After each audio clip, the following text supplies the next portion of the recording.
सभी विद्यार्थियों का तिवारी एग्रीकल्चर एकेडमी में विद्यार्थियों आज पुनः स्वागत है। कल हमने विद्यार्थियों टर्मिनोलॉजी की कुछ एग्रोनॉमी में बात की थी, बेसिक टर्मिनोलॉजी बताई थी। आज हम विद्यार्थियों पुनः उसी टर्मिनोलॉजी पर और कुछ आगे चर्चा करेंगे। उससे पहले ये बता दें कि जितने भी लोग जुड़े हुए हैं, है ना, जो इंटरमीडिएट के छात्र हैं, वो सभी छात्र जो है जो भी उनके ग्रुप के छात्र हैं उन्हें और जोड़िए, बताइए इस क्लास के विषय में किस प्रकार की क्लासें चल रही हैं, है ना, पूरा सिस्टम बताइए उनको, किस प्रकार से हमें पढ़ाया जा रहा है ना, बहुत कम फीस में अरेंज किया जा रहा है। और इस जो है समझ लीजिए आपातकाल समझिए इसको, है ना, ऐसी आपातकाल की घड़ी में आपको जो है यहाँ पर पूरा मटेरियल प्रोवाइड कराया जा रहा है और सारे फंडामेंटल सिद्धांत बताए जा रहे हैं। तो ये आपका भी उत्तरदायित्व एक बनता है कि आप जो है इस जो क्लास चल रही है इसका ज्यादा से ज्यादा डेमोन्स्ट्रेशन करें। तो बात हो रही थी आज कि कल हमने बताया था कि मोनोक्रॉपिंग क्या है, ठीक है। चलिए उससे पहले हम बता देते हैं हमारे साथ कितने लड़के जुड़े हुए हैं। तो देखिए आज जो है आलोक कुशवाहा जी, ऋतिक सिंह, विकास पाल, विमल कुमार शर्मा। विकास पाल ने तो पहले ही अपना लोगो सरदार वल्लभ भाई पटेल कृषि विश्वविद्यालय का लगा ही लिया।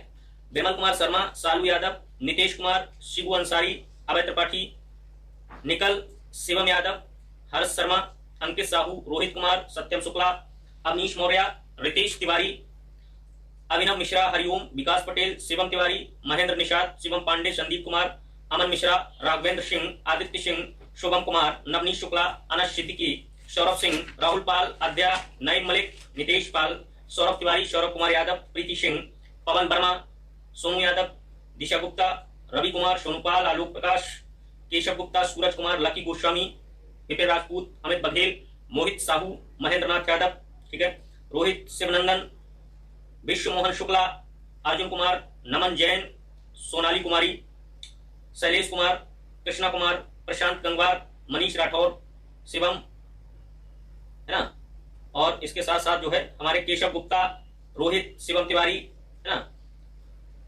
ठीक है। तो इतने लोग जो है, सोनू पाल, है ना, ये सभी लोग जुड़े हुए हैं, है ना। तो सभी लोगों का बहुत बहुत हमारे कोचिंग संस्थान में तहे दिल से स्वागत है, ठीक है।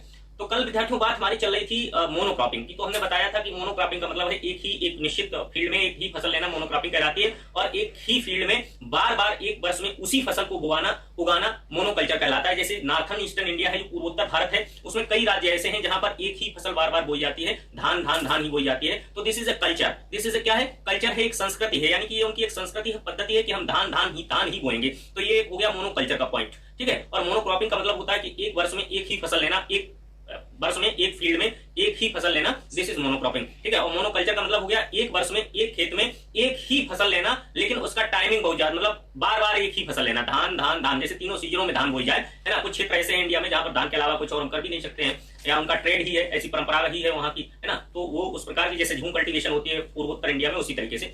अब इसके बाद विद्यार्थियों हम बात करेंगे कि नेक्स्ट पॉइंट हमारा आता है अगला। तो अगला पॉइंट आइए देखते हैं क्या है। हमारे साथ सभी लोग जुड़ेंगे और समझेंगे बात को कि हम क्या बताने वाले हैं।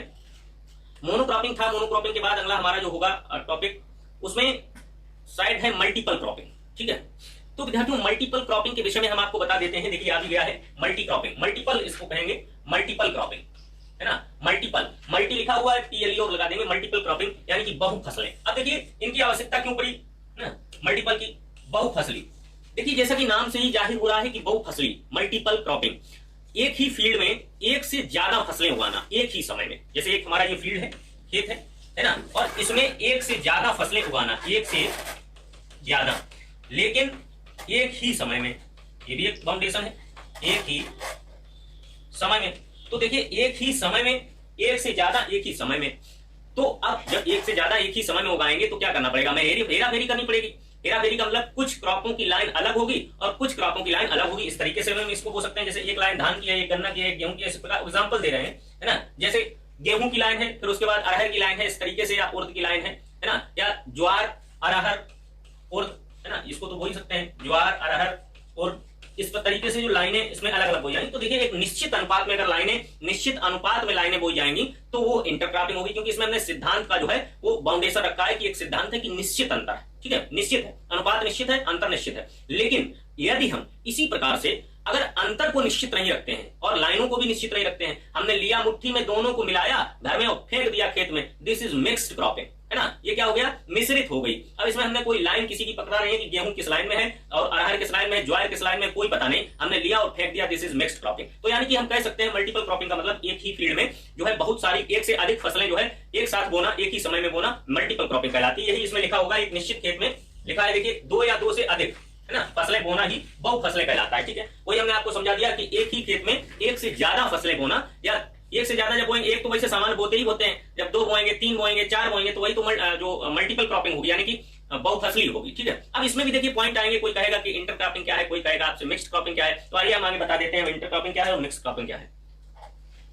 ठीक है, तो मिक्स्ड क्रॉपिंग देखिए पहले आ गया, 2 प्रकार की होती है, इन्होंने लिख दिया कि 2 प्रकार की होती है। चलिए हम बात करते हैं 2 प्रकार की जब होती है तो क्या है। देखिए 2 प्रकार होती है, पहला है मिक्स्ड। मिक्स्ड मिश्रित का मतलब निश्चित अनुपात नहीं, हमने मिला दिया जो बनाया है ना, कहीं जो भी बनाया कोई मिलाने का भी अनुपात नहीं था, ना निश्चित जो है दूरी थी, ना निश्चित लाइन, कुछ निश्चित नहीं था, केवल हमने बो दिया मिला के। ठीक है, तो वही हो गया मिक्स्ड क्रॉपिंग। पहले भी हम आपको बता चुके हैं, लिखा भी हुआ है यहाँ पर बिना निर्धारित पंक्ति के। देखिए लिखा है निर्धारित पंक्ति भी नहीं और 2 या 2 से अधिक फसलें उगाना, कोई पंक्ति भी निर्धारित नहीं है, फसलों का अनुपात भी निर्धारित नहीं, केवल मिला के जो है बो दिया, दिस इज मिक्स्ड क्रॉपिंग। ठीक है, छिड़कवा, ठीक है, ब्रॉडकास्टिंग कर दी। अगला है इंटर क्रॉपिंग। क्या है इंटर क्रॉपिंग? हमने बताया था कि इंटर क्रॉप में फसल निश्चित होती है और उसकी लाइनें भी निश्चित होती हैं। ठीक है, this is known as intercropping, मतलब एक निश्चित अनुपात में ही हम इसको बोएंगे, तो ये हो गया इंटर क्रॉपिंग। अब इंटर क्रॉपिंग में बहुत सारे अनुपात दिए रहते हैं हमारे, तो देखिए लिखा हुआ खेत में एक निश्चित पंक्ति या एक समान पैटर्न पर फसलें उगाना, है ना, एक निश्चित अनुपात होता है इनके सीड्स के बीच में, और लाइनों के बीच में भी एक निश्चित अनुपात होता है, तो इसे क्या कहेंगे? इंटर क्रॉपिंग कहेंगे। ठीक है, चलिए अब हम बात करते हैं विद्यार्थियों नेक्स्ट। अगला है विद्यार्थियों वाटर यूज इफिशियंसी। बहुत अच्छा टर्म है, इसमें जो है विश्व होने की स्थिति है। वाटर यूज इफिशियंसी पर पानी जो है उससे कम पानी एक वर्ष में बरसता है, उस क्षेत्र को ही हम शुष्क क्षेत्र कह देते हैं, और ऐसी जगहों पर होने वाली खेती को हम शुष्क खेती कहते हैं। ठीक है, मोटी भाषा में समझाया हमने कि जहां पर लेस देन 750 मिलीमीटर बारिश होती है, क्या होती है? बारिश होती है, और इन्हीं क्षेत्रों में जब 750 mm से कम वर्षा होगी, 750 mm से कम बारिश विद्यार्थियों होगी, तो क्या होगा कि बहुत कम बारिश हुई पूरी वर्ष में, है ना, और जबकि एवरेज रेनफॉल इंडिया की 1194 mm है, उससे भी कम जिन क्षेत्रों में वर्षा हो रही है, तो ये क्या कहलाएगी विद्यार्थियों? हमारी जो है स्थिति खराब हो गई, यानी कि यहाँ पर वही पौधे उग सकते हैं जिन्हें कम पानी की आवश्यकता है ना, तो इसी खेती को ड्राई फार्मिंग कहते हैं। देखिए बहुत अंतर, बार बार लड़के कंफ्यूज होते हैं, ड्राई फार्मिंग और ड्राई लैंड फार्मिंग। ठीक है, अभी बताएंगे आगे। चलिए नेक्स्ट देखिए ड्राई लैंड फार्मिंग। अब ड्राई लैंड और ड्राई फार्मिंग में क्या अंतर है?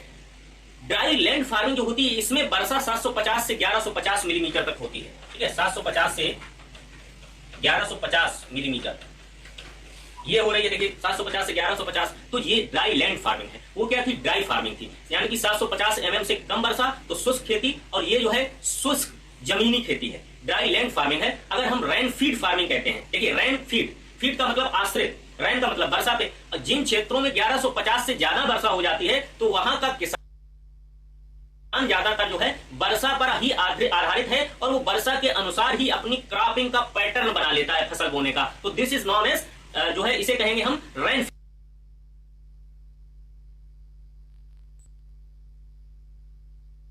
Feed farming. ठीक है, तो आपको सारी बातें जो है क्लियर हो गई होंगी हमारे हिसाब से, हमें लग रहा है। तो ड्राई फार्मिंग क्या है?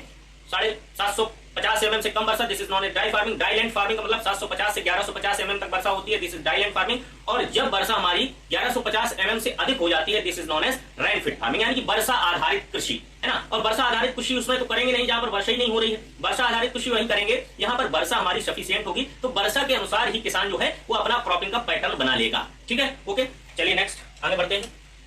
देखिए रेन फीड, रेन फेस लिखा हुआ है, ये असली एफ है, रेन फेड फार्मिंग होती है। ठीक है, इसको भी हमने बता दिया, ऐसे क्षेत्र जहां वार्षिक वर्षा 1150 से अधिक होती है उन्हें हम रेनफेड फार्मिंग कहते हैं। ठीक है, चलिए नेक्स्ट देखिए ड्रेनेज, ये भी अपने आप में बहुत बड़ा जो है स्थान रखता है। अभी हम ड्रेनेज जो है पढ़ाएंगे भी, अभी थोड़ा जो है पुराने विद्यार्थियों को हमारा ये वाला पोर्शन इरिगेशन और ड्रेनेज का जो है वो हम बताएंगे बाद में।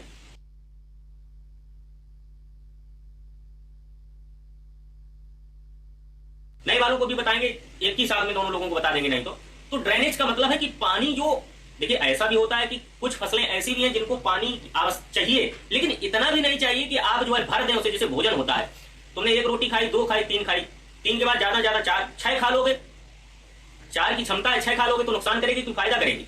नुकसान करेगी। अगर कम खाओगे तब भी दिक्कत है, चल नहीं पाओगे, तो मीडियम का खाना चाहिए। ठीक है ना, तो यही है कि पानी चाहिए भी फसल को, और इतना अधिक भी नहीं चाहिए कि उसमें सड़ाव होने लगे, भरा रहे पानी नीचे से, जड़ें जो है ऑक्सीजन ही ना ले पाए, है ना। तो अब इसके लिए क्या कुछ क्षेत्र ऐसे होते हैं जहां पर पानी भरा रहता है, बारिश में ज्यादा वर्षा भर गया, तो इसके लिए एक सिस्टम हम बनाएंगे। उस सिस्टम विद्यार्थियों ये होगा कि ड्रेनेज सिस्टम, जैसे ड्रेनेज शहरों में ड्रेनेज सिस्टम बनाए जाते हैं, पानी निकालने के सिस्टम है, नालियां हैं, नालियों से क्या होता है पानी सब घर का जो है नालों में चला जाता है और बाद में जो है गंगा जी में ओम नमः शिवाय कर दिया जाता है।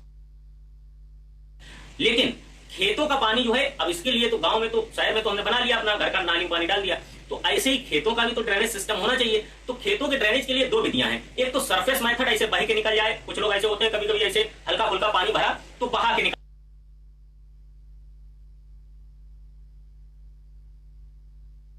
लेते हैं, मेड़ वेड़ काट के कहते हैं जाओ निकल जाओ।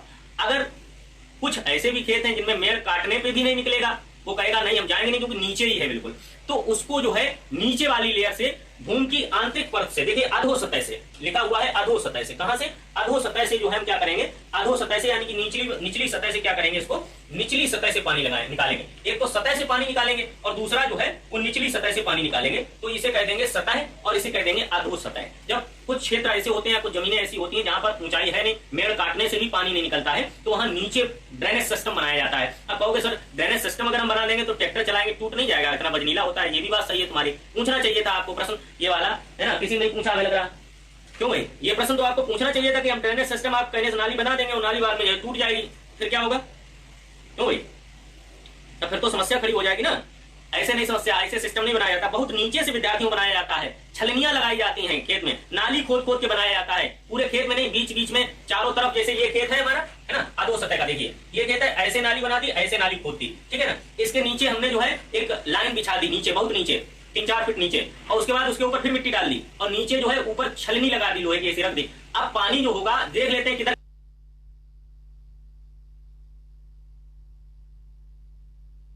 खेत का ढाल है, उसी तरफ इसको बना देते हैं, धीरे धीरे छन के उन्हीं नालियों से बाहर चला जाता है, ये सिस्टम होता है, ठीक है।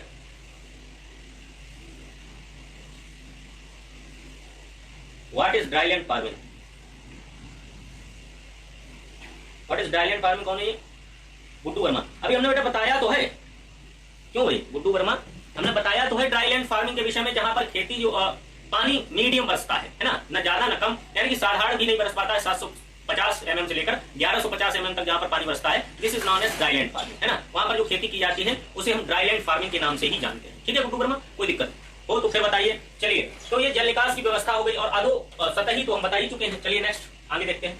आगे विद्यार्थियों एग्रो फॉरेस्ट्री, देखिए ये एक अपने आप में बहुत बड़ा, देखिए अभी हम केवल इंट्रोडक्टरी क्लास ले रहे हैं, आपकी बहुत ज्यादा क्लास नहीं ले रहे हैं, इंट्रोडक्शन ही केवल बता रहे हैं। एग्रो फॉरेस्ट्री, देखिए ये इसी को सिल्वी कल्चर कहा जाता है, also known as silviculture, Silvi culture,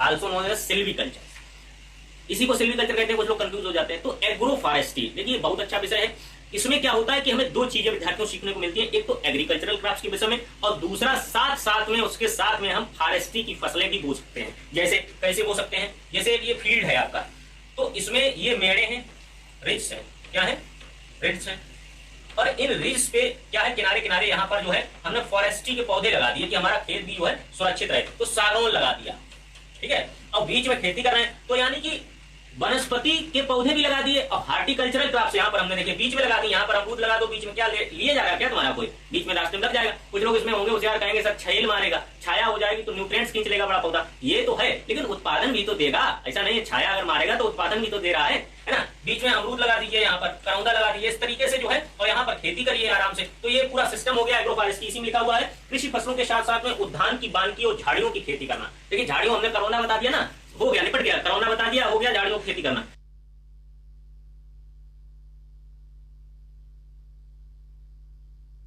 क्यों, क्योंकि करौंदा देखिए 2 लाभ, झाड़ियों किसने केवल लिखा, हमने झाड़ी के साथ फल भी बता दिया, है ना, झाड़ी तो है ही करौंदा, और झाड़ी के साथ साथ फल भी देगा, और करौंदा तोड़ के बाजार में बेचो और उसकी अचार रखी जाती है। विटामिन सी, इस समय लोग भाग रहे हैं डॉक्टर के पास, हाँ विटामिन सी गोली दे दो, गोली दे दो, जिंक दे दो, अंडा दे दो, और करौंदा खाते नहीं, है ना, करौंदा खाएं, करौंदा का अचार खाएं, तो काहे भागना पड़े विटामिन सी के लिए, है, डॉक्टर के पास भागे चले जाते हैं, विटामिन सी दे दो, करौंदा खाइए, इसीलिए तो ये सिस्टम बनाया गया है ना, तो आराम से बेचिए भी, करौंदा महंगा भी बिकता है, ठीक है। चलिए नेक्स्ट, अगला है सॉइल इरोजन। देखिए ये तो साधारण सा शब्द है मृदा क्षरण। ये मृदा क्षरण कैसे होता है, बहुत तरीके होते हैं इसके, ये एक पार्ट में हम नहीं बता सकते हैं, इसको हम पूरा डिस्क्राइब से बताएंगे। देखिए एक तो जल द्वारा क्षरण और दूसरा वायु द्वारा क्षरण, तीसरा ग्लेशियल क्षरण, बर्फ द्वारा भी क्षरण, बहुत तरीके से क्षरण होता है। ठीक है, तो जल द्वारा क्षरण कैसे होगा, वर्षा की बूंद ऊपर से आई विद्यार्थियों को बहुत तेजी के साथ आ रही है और रुक रुका रही नहीं, कहीं तुमने नीचे कोई मल्च फसल बोई नहीं है ना, कुछ भी बोया नहीं, रोकने के लिए कोई प्रबंध नहीं किया, वो आई वो अपने वेग से 6 गुना ज्यादा ताकत से वो जो है 6 गुना अपने आकार की 6 गुना से लेकर 15 गुना तक मिट्टी जो है डिस्प्लेस कर देती है, यानी कि तोड़ेगी, फेंकेगी जमीन में जैसे गिरा ये वर्षा की बूंद, और ये क्या करेगी इस तरीके से मिट्टी को बिखराएगी, और जो मिट्टी इसी प्रकार से थोड़ी थोड़ी देखिए एक एक बूंदे से तो घड़ा भरता है, जब तक एक बूंद काटेगी तो एक बार जो है नाला बन जाएगा, है ना, सीड स्प्लेश इरोजन होगा,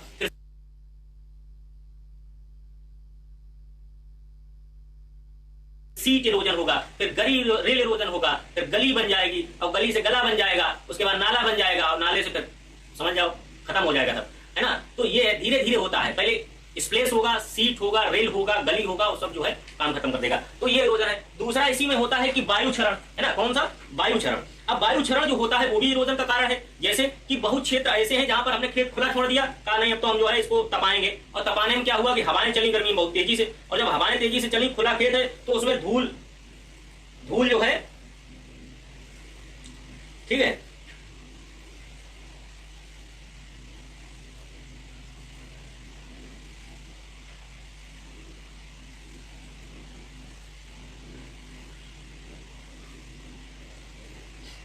देखिए एक लोग पूछ रहे हैं कि चलनी मिट्टी फंस जाएगी तो नाली बंद नहीं हो जाएगी, अरे ऐसी थोड़े चलनी लगाएंगे, मिट्टी कितनी भी हो स्पेस तो बना ही रहता है, बिल्कुल थोड़े बंद हो जाएगी, एक साथ हमें पानी नहीं निकालना है, जब नीचे स्पेस होगा तो पानी, अरे मिट्टी से अगर इतना दिमाग लगाया करो, मिट्टी कोई बंद होने वाली चीज है, मिट्टी में अगर तुम पानी डालते हो तो पाताल तक पानी चला जाता है, नीचे तक ग्राउंड वाटर में, और फिर उसमें कैसे रुक जाएगा पानी, क्या ऐसी बात करते हो जिसका कोई सिद्धांत नहीं, कितना भी तुम कुछ भी लगा दो, मिट्टी में अगर ऊपर से तुमने बूंद डाली है ना, या ज्यादा पानी डाला तो वो छनके अपने आप नीचे चला जरूर जाएगा, ठीक है, उसमें कोई रुकने की बात नहीं है। वो इसलिए जाली लगा देते हैं कि लोड जो है ज्यादा ना पड़े नाली के ऊपर, है ना, इस तरीके से ट्रैक्टर वेक्टर वगैरह निकलते रहे ऊपर से।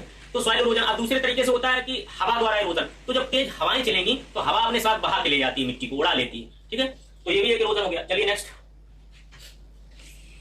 देखिए, वाटर होल्डिंग कैपेसिटी। ये एक अपने आप में बहुत बड़ा विषय है कि विभिन्न मृदाओं की, विभिन्न प्रकार की मृदाएं जो हैं उनकी सबकी अलग अलग वाटर होल्डिंग कैपेसिटी होती है विद्यार्थियों, जल क्षमता। और जिस मृदा की अधिक जल धारण क्षमता होती है उसे हम अच्छी मृदा कहते हैं, और जिसकी कम होती है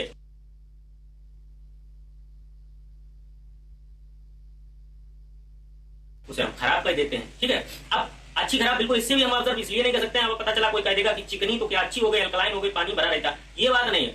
अगर बढ़िया है, मतलब ऑर्गेनिक मैटर मिला होना चाहिए मिट्टी में, इस प्रकार से जल धारण करे, और ड्रेनेज का भी सिस्टम हो साथ साथ में, ऐसा नहीं कि जल भरा रहे ड्रेनेज सिस्टम ना हो तब भी खराब है। तो वाटर होल्डिंग कैपेसिटी का मतलब है जल सहन करने की जो क्षमता होती है उसी को वाटर होल्डिंग कैपेसिटी कहते हैं, ठीक है। अब अगला आता है बिल्टिंग पॉइंट, ठीक है। बिल्टिंग पॉइंट देखिए, बिल्टिंग पॉइंट में देखते हैं विद्यार्थियों मिलान बिंदु, हिंदी में इसको कहते हैं। अब देखिए एक है अस्थाई यानी कि टेम्परेरी,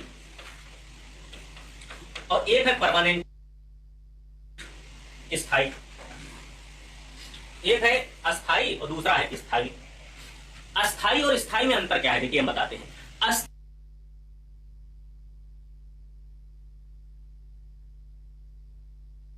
बिल्टिंग पॉइंट विद्यार्थियों वो बिल्टिंग पॉइंट होता है जैसे हम खेत में गए और जब दोपहर का समय हुआ तो हमने देखा मक्का जो है पतार बन गई, यानी कि सिकुड़ गए, उसके जो ऊपर पत्ती है वो घूम गई, ऐंठ गई, है ना। और शाम को जब हम खेत में पहुंचे तो अपने आप जो है नॉर्मल स्थिति में, है ना।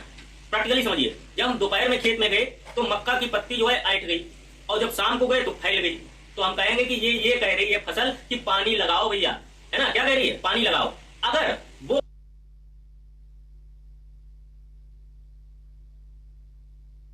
ऐसी हो जाती है कि दोबारा जो है ऐसे से सीधी ना हो ऐंठने के बाद, this is known as permanent wilting point, और वो जो है फिर मर जाएगी। तो यही इसमें अंतर होता है। मुरझाहट की वह अवस्था जो सिंचाई के तुरंत बाद समाप्त हो जाती है। देखिए पानी दिया और सही हो गई मुरझाहट, इसकी मुरझा गई थी, बिल्कुल टेढ़ी हो गई थी, और जब सिंचाई करने के बाद भी मुरझाहट समाप्त नहीं होती है, दिस इज परमानेंट, खत्म, इनका राम सत्य हो गया, ऐंठ गए, फांसी लग गई इनके, ठीक है। तो this is permanent wilting point, है ना। और वो क्या था, टेम्परेरी बिल्टिंग पॉइंट था। दोनों में अंतर यही। चलिए नेक्स्ट अगला देखते हैं। देखिए नेक्स्ट है विद्यार्थियों अवेलेबल वाटर, प्राप्त जल या उपलब्ध जल, ठीक है। ये भी एक बहुत बड़ा अपने में विषय है कि पानी में जल जो है, जल को हम कैसे प्राप्त करते हैं पौधे और क्या स्थिति होनी चाहिए, एक चार्ट हमने बनवाया था जब हमने ऑफलाइन की क्लास बताई थी।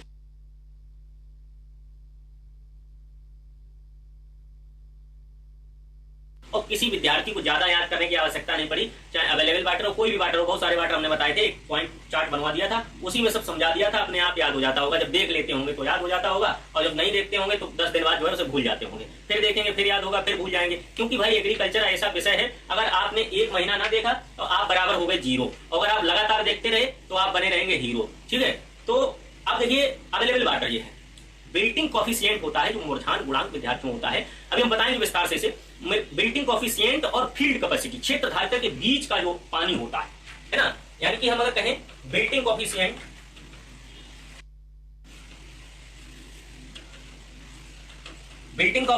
और जो है फील्ड कैपेसिटी,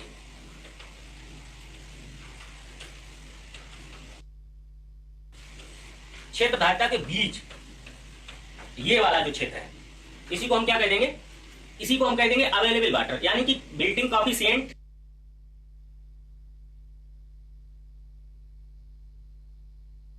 से ऊपर है ना, किससे ऊपर, जैसे मूर्धान बिंदु था, हमने पहले बताया था कि एक अस्थाई है एक स्थायी है। अब इससे जब ऊपर पानी बढ़ता है लेकिन क्षेत्र धारिता से कम रहता है फील्ड कैपेसिटी से, तो इसके बीच का जो पानी है यही हमारे पौधे क्या कर लेते हैं, ये वाला पानी हमारे पौधे क्या करते हैं, उठा लेते हैं, एब्जॉर्ब कर लेते हैं। इसी को कहा जाता है अवेलेबल वाटर। ठीक है, बिल्टिंग पॉइंट से नीचे तो पानी नहीं उठाएंगे क्योंकि उनकी दवाएं नहीं उठाने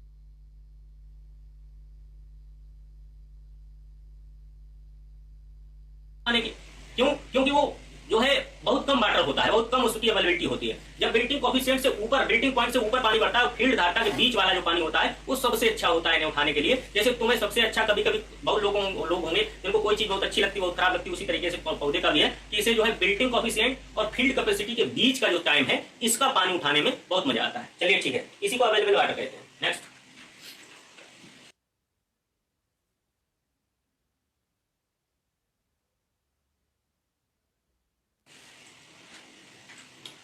देखिए इनफिल्ट्रेशन। ठीक है, इनफिल्ट्रेशन।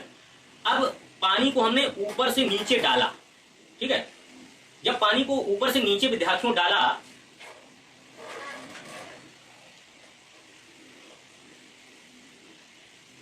बैक करो बैक। एक लड़का है रोहित, है ना, पूछ रहा है कि 23 पॉइंट फिर से समझाएं सर, है ना। तो देखिए 23 नंबर पॉइंट में ये है विद्यार्थियों, अभी हम विस्तार से इसे नहीं बता रहे, केवल ये बता रहे हैं कि जो है अवेलेबल वाटर क्या होता है। इतना आपको सुनना है कि बिल्टिंग कॉफिशिएंट यानी कि मूर्धान बिंदु और फील्ड कैपेसिटी के बीच का जो पानी होता है उसी को हम कहते हैं अवेलेबल वाटर। यानी कि ये पानी सबसे ज्यादा पौधों को, और ये टर्मिनोलॉजी तो विद्यार्थी हो ही रही है, सोनू यादव क्या समझ रहे हो तुम, टर्मिनोलॉजी तो हम बता रहे हैं, ये टर्म है कुछ, इसीलिए इनको पहले बताया कि एग्रीकल्चर में आगे जब पढ़ाएंगे तो तुम फंसोगे, कहोगे कि ये नया चीज क्या आ गया, है ना। तो इसीलिए इसको पहले बता दिया कि ये होता है। ठीक है, तो अवेलेबल वाटर जो होता है यही बेटा टर्मिनोलॉजी है सोनू। ठीक है, तो मुरझान बिंदु हमने बताया पौधा मुरझा जाता है, ऐंठ जाता है, इससे ऊपर उठता है जब पानी, इसे मिलता है, और फील्ड कैपेसिटी क्षेत्र धारिता जो होती है उसके बीच का जो पानी होता है उसी को अवेलेबल वाटर कहते हैं। ठीक है, चलिए नेक्स्ट, अगला है इनफिल्ट्रेशन। इनफिल्ट्रेशन विद्यार्थियों वो होती है स्थिति कि, अच्छा निपिंग जैसे, चलिए ये तो विद्यार्थी, हाँ चलो ठीक है, हम ये भी तुम्हारा करा देंगे निपिंग विपिंग वाला सिस्टम, है ना, एक दिन इसको भी पूरा बता देंगे, जो भी टर्मिनोलॉजी है ये निपिंग वाली, उसकी कोई दिक्कत नहीं, सब कराएंगे, कोई परेशान क्यों।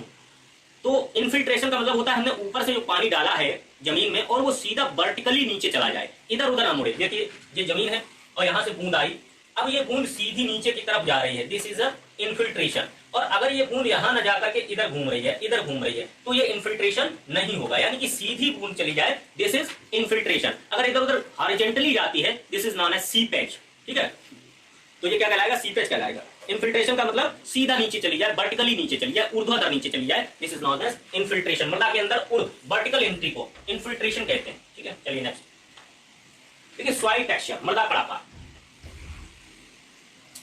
अब देखिए बड़ा स्थिति गंभीर है, यहां पर भी सॉइल टेक्सचर क्या है, मृदा कड़ाकार क्या है। तो यहां पर देखिए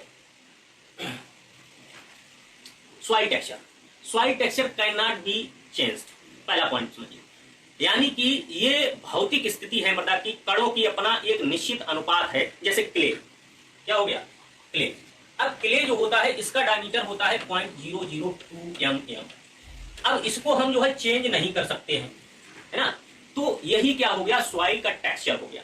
ठीक है, लिखा हुआ है मृदा में बालू सिल्ट और क्ले के कणों के सापेक्ष अनुपात को, ये कण है और इनके सापेक्ष के अनुपात है, यानी कि ये कितने बड़े हैं। अब देखिए इनके जो बेसिक स्ट्रक्चर है आधारी अनुपात है, इसको तो हम भैया चेंज नहीं कर पाएंगे, स्ट्रक्चर चेंज कर सकते हैं, यानी कि इससे बनी हुई जो संरचना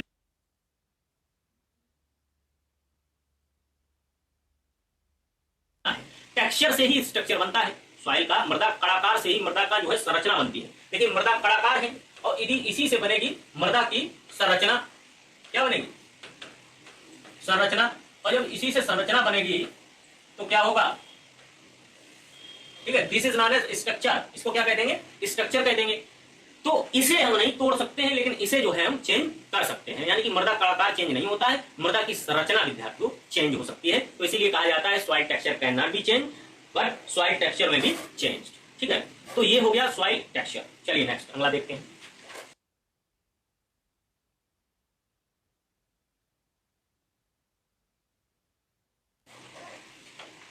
अगला है ये क्या, फसल की परिभाषा। अच्छा, डेफिनेशंस ऑफ क्रॉप्स। देखिए फसल क्या है, तो ये तो एक बहुत साधारण सी बात है कि फसल क्या है। देखिए पौधों का ऐसा समूह, आप कहोगे कि पौधों का जब समूह है तो आम क्या है, तो आम भी फसल है। ठीक है, पौधे हैं, सागौन भी फसल है ना, बेल किसी ने लगाया वो भी फसल है। पौधों का ऐसा समूह जो मानव अपने उपभोग के लिए ग्रहण करता है, ठीक है, क्या करता है, या उपभोग के लिए लगाता है, उसी को हम क्या कहेंगे, फसल कहेंगे। पौधों का ऐसा समूह, एक पौधा फसल नहीं कहलाएगा, दिस इज इडियोटाइप। एक पौधा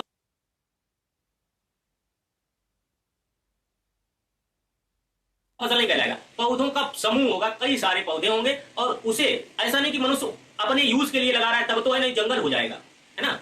बहुत सारे ऐसे पौधे होते हैं जिनका कोई यूज नहीं, बीट खरपतवार हो जाते हैं, और बीट का भी काम होता है। देखिए बीट है, अभी बताएंगे एक अच्छा सा बीट, कैनाबिस, गांजा, बहुत बड़ा व्यापार है, तस्कर लोग गांजे की सप्लाई करते हैं, एक छोटी पुड़िया मिलती है 10 ग्राम 100 रुपए की, है ना।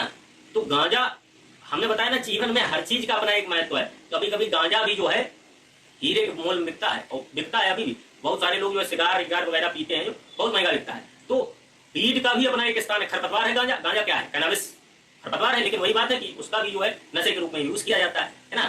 तो ये लैब तक चलेगा क्या मतलब, तो वही सत्यम शुक्ला। देखिए अब ये हो गई है डिफिनीशन ऑफ क्रॉप, ठीक है, कि फसलों का ऐसा समूह जिसको मनुष्य अपने उपयोग के लिए उगाता है और उसको कंज्यूम करता है। अगर उपयोग के लिए नहीं उगा रहा है तो ये क्या होगा, हो जाएगा। देखिए इंडियन इकोलॉजी को, इंडियन एग्रीकल्चर को कितने इकोलॉजिकल क्षेत्रों में बांटा गया है, ये एक लड़के ने पूछा है, ठीक है, सोनू यादव, ठीक है। तो इकोलॉजिकल क्षेत्र जो है इंडिया के, तो वो विद्यार्थियों जो मेन इकोलॉजिकल क्षेत्र है वो 8 है इंडिया के, इकोलॉजिकल रीजन्स हैं, है ना, एग्रीकल्चरल के अनुसार, एग्रीकल्चर के अनुसार, ठीक है, 8 इकोलॉजिकल क्षेत्रों में विभाजित किया गया, ठीक है। तो डेफिनेशंस ऑफ क्रॉप्स हो गई, ठीक। अब इसके बाद अगला अब है एनुअल प्लांट्स, एक वर्षीय पौधे। देखिए ऐसे पौधे एक वर्षीय पौधे होते हैं जो अपना जीवन एक ही वर्ष में या एक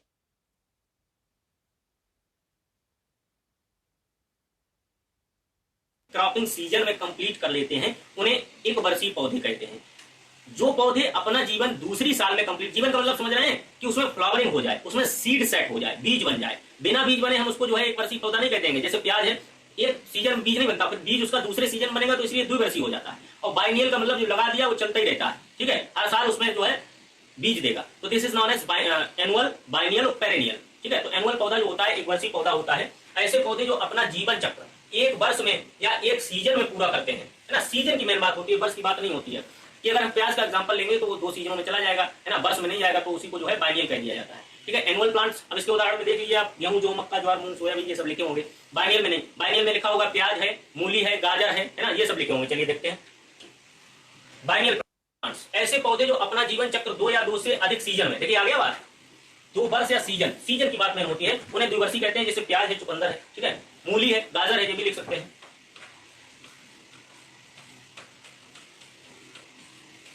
चलिए नेक्स्ट अगला देखते हैं पेरेनियल। देखिए बहुवर्षीय, इसको एक बार लगा दें हर बार फल देगा।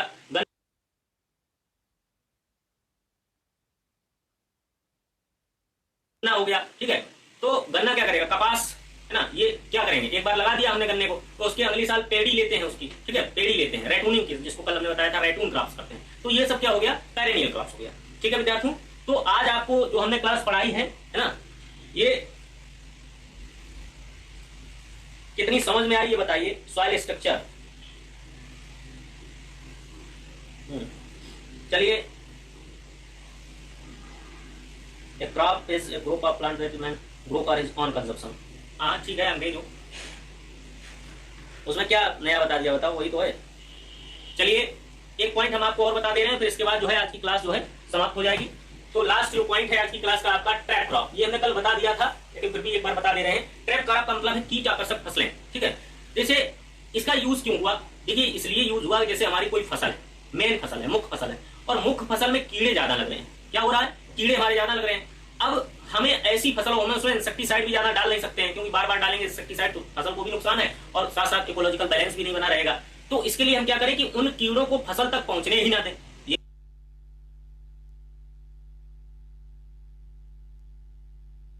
हो सकता है दिमाग। तो ऐसा दिमाग हमने लगाया कि जैसे जो फसल है उसी फैमिली की दूसरी फसल हम वहीं पर लगा दें, और कीड़े जो है उसके बाहर बाहर लगा दें। कीड़े जो है बाहर है उसी में लटके रहेंगे और अंदर वाली जो हमारी फसल है वो सेफ हो जाएगी, सुरक्षित हो जाएगी। तो इसी को कहते हैं ट्रैप क्रॉप, ठीक है।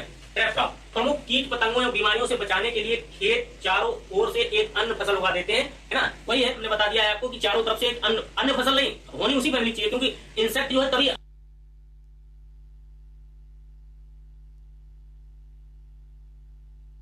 आकर्षित होगा, फसल हो ना हो लेकिन उसी फैमिली की दूसरी फसल हो। जैसे कपास के बाहर भिंडी, मालवेसी के ही दोनों पौधे हैं और कपास अंदर लगा, भिंडी बाहर लगाई थी, तो भिंडी के फूलों में जो है उलझे रहेंगे कीड़े। तो भिंडी के फूलों ने क्या किया, इस फसल को ट्रैप कर लिया, इस कीड़े को क्या किया, ट्रैप कर लिया फूल बन को, और अंदर हमारा कपास जो है अच्छा सा बन गया और उसमें बढ़िया रेशा सेटल हो गया, ठीक है। तो इसी को कह देंगे ट्रैप क्रॉप। जैसे कपास की फसल में गुलाबी कीड़ा है ना, पिंक बुलवर्म, इसी को कहते हैं बुलवर्म, हमने बताया था। कपास के चारों ओर भिंडी की फसल लगा देते हैं, सब भिंडी ट्रैप क्रॉप का कार्य कर रही है, ठीक है। चलिए तो विद्यार्थियों ये आज की क्लास जो है संपन्न हुई। अब अगला जो है हम नेक्स्ट क्लास में बात करेंगे, ठीक है।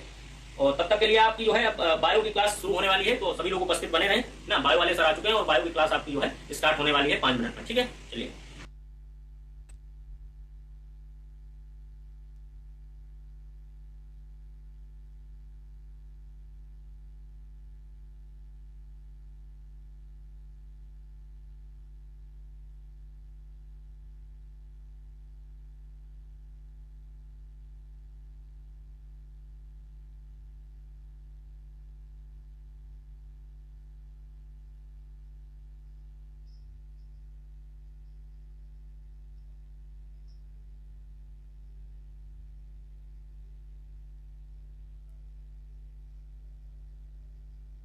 हो गया। दूसरा बच्चों लिखा है टेरिडोलॉजी, यहाँ पे आप देख सकते हैं, कल ही मैंने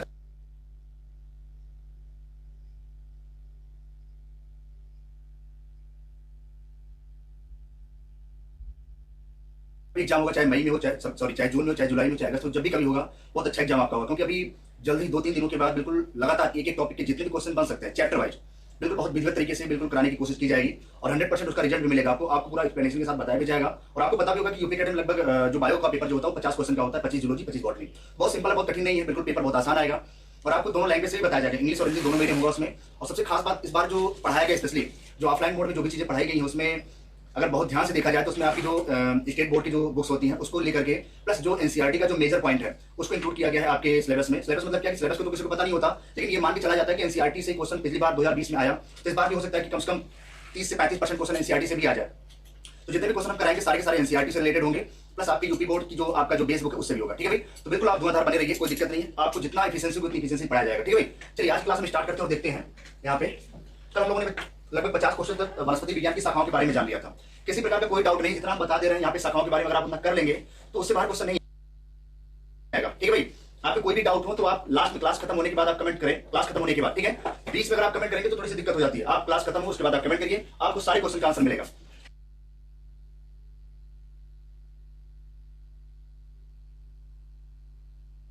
क्लास जितना आपको बताया जा रहा है उससे बाहर क्वेश्चन नहीं आएगा, क्योंकि ये एक एक्सपेरिमेंटल एनालिसिस है, एक एक्सपेरिमेंट के बाद ये सारी की सारी चीजें आपके सामने रखी गई है, ठीक है। और क्लास जैसे ही पूरा कंप्लीट होगी पूरा का पूरा आपके पास जो पीडीएफ वो आपको भेज दिया जाएगा, ठीक है भाई। तो बिल्कुल मस्त रहिए, स्वस्थ रहिए, पढ़ते रहिए। चलिए देखते हैं, स्टार्ट करते क्लास आज की।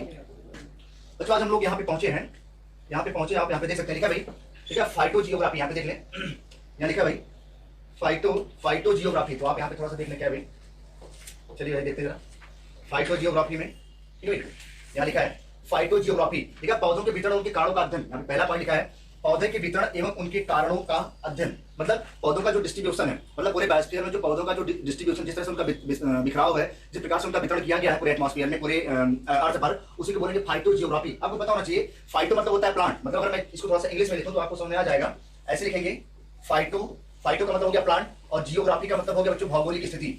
जियोग्राफी का मतलब हो गया भौगोलिक स्थिति। तो सिंपल सी बात आप समझ सकते हैं, फाइटो मतलब प्लांट, जियोग्राफी मतलब भौगोलिक स्थिति, मतलब उनके पौधों के वितरण, उनके कारणों के अध्ययन के हिसाब से हम इसको क्या बोलेंगे भाई, फाइटो जियोग्राफी बोल देंगे। पहला पॉइंट आपका हो गया। दूसरा बच्चों लिखा है टेरिडोलॉजी, यहाँ पे आप देख सकते हैं, कल ही मैंने बताया था टेरिडोफाइटा का अध्ययन, इसको भी हम क्या बोलेंगे, टेरिडोफाइटा। क्या बोलेंगे भाई, इसे बोलेंगे टेरिडोफाइटा। तो टेरिडोफाइटा एक प्लांट ग्रुप होता है बच्चों, उसके जितने भी प्लांट होंगे उसके बारे में स्टडी करना भाई, क्या कहलाएगा, टेरिडोफाइटा या टेरिडोलॉजी कहलाएगा। तो सिंपल से पॉइंट आप इसको समझ सकते हैं। अगला लिखा बच्चों बैक्टीरियोलॉजी। बैक्टीरियोलॉजी को भी बताने की जरूरत नहीं है कि जो बैक्टीरिया के बारे में जो स्टडी की जाएगी उसे भाई क्या बोलेंगे, बैक्टीरियोलॉजी। यहाँ पे जीवाणुओं का अध्ययन कर दिया जाएगा, बिल्कुल सिंपल सी बात है।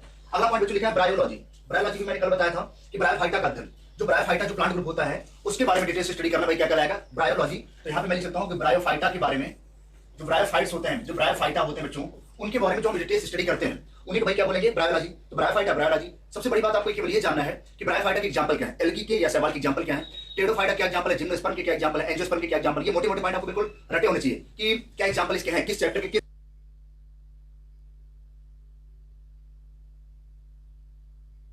प्लांट ग्रुप के क्या एग्जांपल बनते हैं, कहां से क्वेश्चन पूछा जा सकता है, ठीक है।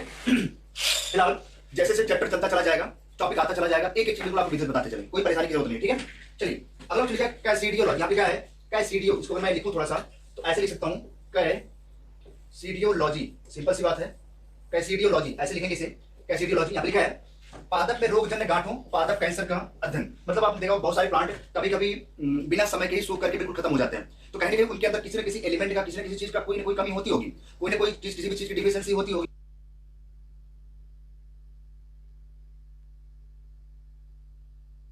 तो डिफिशियंसी की वजह से बहुत सारे प्लांट में गांठें बन जाती है, और वह पादप कैंसर के कारण, मतलब प्लांट में कैंसर हो गया उसकी वजह से मर गया। तो जैसे बात है पादप में कैंसर हो गया, तो कैंसर होने की वजह से प्लांट की डेथ हो गई, उसके बारे में जो स्टडी करना होता है उसे क्या बोलेंगे, कैसिडियोलॉजी, या बोलेंगे कैसिडियोलॉजी। ये 4-5 पॉइंट आपके सामने रखे गए हैं। उम्मीद है कि आपको ये भी पता होगा कौन से इंपॉर्टेंट है कौन से नहीं, क्योंकि आप लोग खुद एक एक्सीलेंट स्टूडेंट हैं, अपने अपने कॉलेज से काफी अच्छे स्टूडेंट भी हैं, तो उम्मीद है कि आपको चीजें समझ में आ रही होंगी,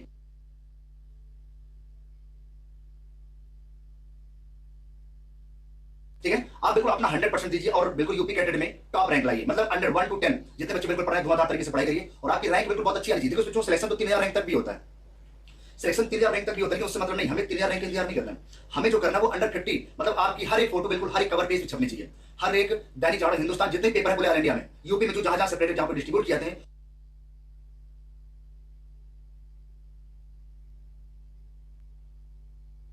उस पहली पेज पे आपकी फोटो छपनी चाहिए, आपके कॉलेज के सामने आपकी फोटो छपनी चाहिए।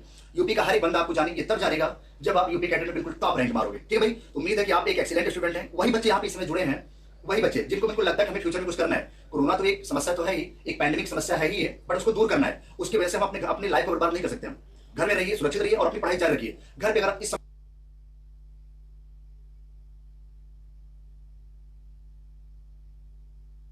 आप 5 से 6 घंटे पढ़ते हैं तो आपका भविष्य बिल्कुल बेहतर है, क्योंकि कभी ना कभी तो अंधियारा कटेगा ही, उजाला तो आएगा ही, ठीक है। चलिए इसको आप नोट कर लें, फिर आगे चलते हैं बच्चों। चलिए भाई आगे चलते हैं। नेक्स्ट आगे लिखा बच्चों साइटोलॉजी। इसको मैंने बता दिया था कल कि साइटोलॉजी क्या होता है भाई। जो साइटोलॉजी होता है कोशिकाओं का अध्ययन, स्टडी ऑफ सेल, इसको भी मैं बता दिया था। स्टडी ऑफ सेल को भैया क्या बोलेंगे, साइटोलॉजी। स्टडी ऑफ सेल क्या बोलेंगे, साइटोलॉजी। तो यहाँ पे आप इसको भी देख सकते हैं। आगे क्या बच्चों डेंड्रोलॉजी, ये आपके इंपॉर्टेंट है कि डेंड्रोलॉजी क्या होता है भाई। अगर मैं डेंड्रोलॉजी को ऐसे लिखूं, डेंड्रोलॉजी, कल मैंने आपको एक नाम बताया था डेंड्रोक्रोनोलॉजी। तो बच्चों डेंड्रोलॉजी तो अलग हो गया और डेंड्रोक्रोनोलॉजी अलग हो गया। On the basis of annual ring you can be identified how many, मतलब how many age of plant, मतलब किसी भी प्लांट की कितनी एज है। On the basis of annual ring, वार्षिक वलय के आधार पर किसी भी प्लांट की आयु का पता आप लगा सकते हैं, उसे बोलते थे डेंड्रोक्रोनोलॉजी। लेकिन अगर किसी की वृक्ष की केवल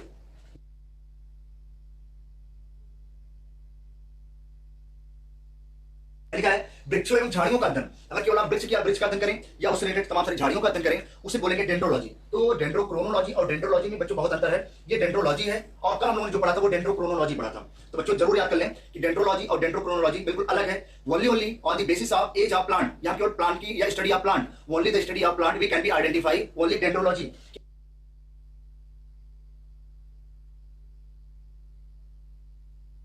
हम डेंड्रोलॉजी के बारे में बात करेंगे, ठीक है। जो डेंड्रोलॉजी होती है वो हम केवल वृक्षों और झाड़ियों के अध्ययन के बारे में बात करेंगे। डेंड्रोक्रोनोलॉजी में on the basis of annual ring we can be identify how many age of plant, मतलब उसको बोलेंगे डेंड्रोक्रोनोलॉजी, ठीक है। चलिए यहाँ से ये दूसरा पॉइंट हो गया आपका। इसके बाद सामने लिखा भी है डेंड्रोक्रोनोलॉजी, यहाँ पे लिखा है डेंड्रोक्रोनोलॉजी, वृक्षों की आयु का अध्ययन, सिंपल सी बात है, वृक्षों की आयु का अध्ययन ये हो जाएगा। फिर बच्चों लिखा है इकोलॉजी, ये आपका काफी इंपॉर्टेंट है। इकोलॉजी, इकोलॉजी क्या होता है भाई, अगर मैं यहाँ पे लिखूं इकोलॉजी, बच्चों समझ लें इकोलॉजी, बच्चों इकोलॉजी का मतलब होता है, यहाँ पे मैं लिख रहा हूँ इस साइड में, अगर मैं ऐसे लिखूं यहाँ पे इको और यहाँ पे बच्चों मैं लिखूं लॉजी, तो समझ लें इको मतलब होता है कि हमारे चारों तरफ का जो इन्वायरमेंट है, हमारा संबंध जो जीवों के साथ एटमॉस्फेयर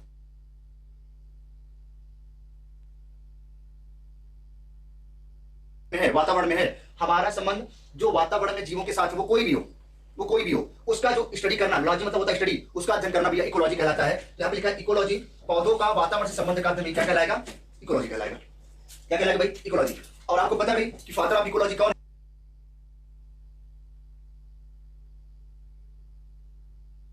है? फादर ऑफ इकोलॉजी बताइए जरा, फादर ऑफ इंडियन इकोलॉजी, भारतीय इकोलॉजिस्ट कौन है, भारतीय पारितंत्र के पितामह।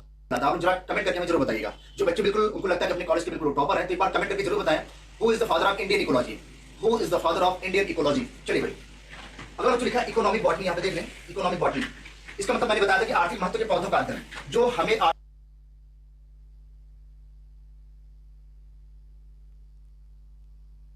महत्व देते हैं, आर्थिक महत्व के पौधों का अध्ययन। जैसे आप कोई प्लांट लीजिए, जैसे मैं तुलसी के बारे में बात करूं, तुलसी ये हमारे बहुत ज्यादा इकोनॉमिक वैल्यू रखता है। चाय के पौधे की बात करें, ये भी हमारे बहुत ज्यादा इकोनॉमिक वैल्यू रखता है। अगर हम किसी भी गिलोय की बात करें, ये भी हमारे बहुत ज्यादा इकोनॉमिक वैल्यू रखता है। तो बहुत सारे ऐसे प्लांट हैं जो हमारे इकोनॉमिक वैल्यू रखते हैं, उसके बारे में स्टडी करना बच्चों क्या कहलाता है, इकोनॉमिक बॉटनी कहलाता है। सिंपल सी बात है, बॉटनी का मतलब क्या होता है वनस्पति, और इकोनॉमिक मतलब क्या होगा आर्थिक समस्या, आर्थिक रूप से जो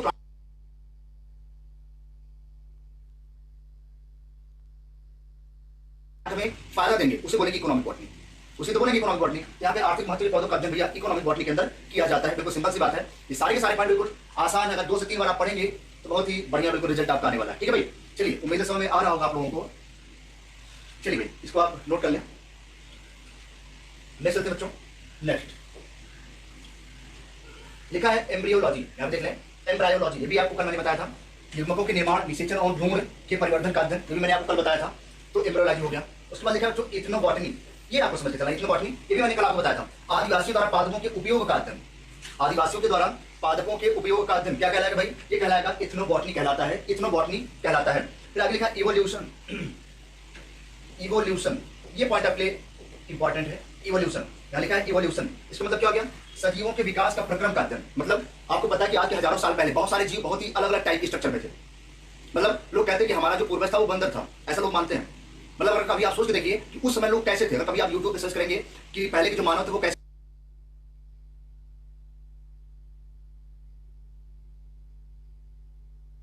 रहते थे, कैसे चलते थे, क्या खाते थे, क्या सोते थे, क्या पहनते थे, और तब के मानव में और आज के मानव में कितना विकास हो गया है। वो लगातार जो चेंजमेंट होता चला आया है, वो जो लगातार परिवर्तन होता चला आया है, वही लगातार बोला जाता है भैया ये इवोल्यूशन हुआ है, कुछ परिवर्तन या विकास का जो विकास का प्रक्रम वही हुआ है।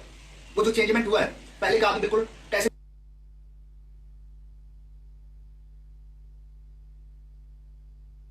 रह लेता था, लेकिन आज का आदमी बिल्कुल कैसे नहीं रह पाता, बिल्कुल से अच्छे कपड़े, अच्छे परफ्यूम, अच्छा खाना, अच्छा घर, अच्छी सारी व्यवस्थाएं चाहिए, क्योंकि विकास हुआ है ना, डेवलपमेंट हुआ है, इवोल्यूशन हुआ है, परिवर्तन हुआ है। तो वही परिवर्तन है जो पहले के लोग थे और आज के लोग में कितना अंतर है। Just imagine you can see about in your family, आप अपने घर में ही देखिए, आज के 20 साल पहले आपके जो बाबा दादाजी थे धोती कुर्ता में पूरा जीवन व्यतीत करते थे, एक बनियान में और एक